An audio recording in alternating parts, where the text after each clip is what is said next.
এই পৃথিবীতে দুটো জিনিস আছে, একটি হচ্ছে জয় আর একটি হচ্ছে পরাজয়। আমরা সবাই জয়ী হতে চাই, পরাজয় আসলে কেউই চায় না। কিন্তু জয়ী হতে হলে পরাজয়ের ভিতর দিয়েই জয়ী হতে হয়। তো এই জয়ের অনুভূতিটা আসলে প্রকাশ করা যায় না খুব সহজেই। আমাদের কোয়ার্টিস্ট তারা যোগ্য মনে করেছে, সেজন্য আমাকে ভোট দিয়েছে।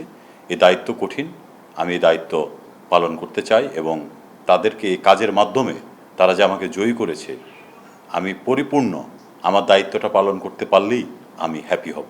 আমি ইলেকশন করার সময় আমার লিফলেটে কি কাজ করব এমন একটা প্রতিজ্ঞা আমি দিয়েছি আমার ভোটারদেরকে, যেটার ভিন্নতা ছিল এটি কোনো প্রার্থী করেনি। আমার কাছে যেটা মনে হয় সেটি হচ্ছে যে আমার লিফলেটটা পড়ে আমার ভোটাররা আমাকে ভোট দিয়েছে। তো সেখানে কিছু কাজ আছে, যেমন ইন্টারন্যাশনাল যে সমস্ত অর্গানাইজেশন আছে আর্টিস্টদের, একটা হচ্ছে পিয়া এবং অন্যান্য আরও অর্গানাইজেশন আছে, আমি সেগুলোর সঙ্গে অ্যাপ্লিকেশন করতে চাই এবং এই উদ্যোগগুলো আমি খুব শীঘ্রই হাতে নেব।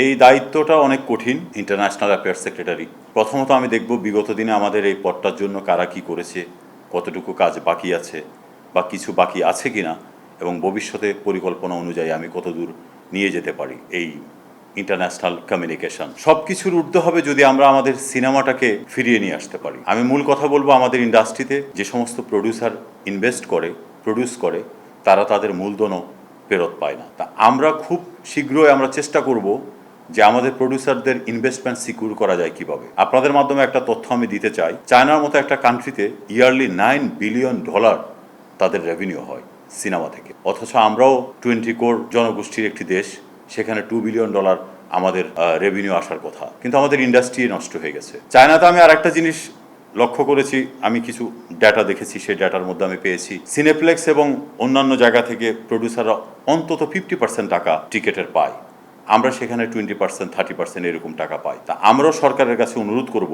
যাতে করে আমাদের প্রডিউসার অ্যাটলিস্ট এই ট্রানজ্যাকশন পিরিয়ডটা আমাদের ইন্ডাস্ট্রিকে কাম ব্যাক করানোর জন্য হলেও সিনেপ্লেক্স যেগুলো আছে তারা অন্তত 60% করে আমাদের প্রডিউসারকে টাকা দিয়ে দেবে। যদি তারা দিতে পারে টিকেটের 60% টাকা, আমি বিশ্বাস করি আমাদের সিনেমা ঘুরে দাঁড়াবেই। আমার প্রথম মিটিংয়ে কয়েকটা এজেন্ডা আছে, তার মধ্যে এজেন্ডাদের মধ্যে হচ্ছে, প্রথম এজেন্ডা হচ্ছে আমার জানতে চাওয়া বিগত দিনে যে সমস্ত আমাদের ইন্টারন্যাশনাল কমিউনিকেশন হয়েছে তার ইমেল অ্যাড্রেস, তার ডাটাবেজ আমাকে অফিসিয়ালি হস্তান্তর করা এবং আমাকে আরও জানানো যে কি ধরনের কাজ বাকি আছে, যেটা আমি পরবর্তীতে শেষ করার জন্য শেষ করতে আমার জন্য সুবিধা হবে। সেকেন্ড হচ্ছে আমি একটা প্রস্তাব দেব, আমাদের international actors association, federation of actors association, fear সঙ্গে একটা অ্যাপ্লিকেশন করার জন্য আমরা আমাদের উদ্যোগ নেব সমিতির ক্যাবিনেট আমাকে সহায়তা করলে আমি এই কাজটি শুরু করতে পারবো। এ ধরনের আরও বেশ কিছু পদক্ষেপ আমার আছে।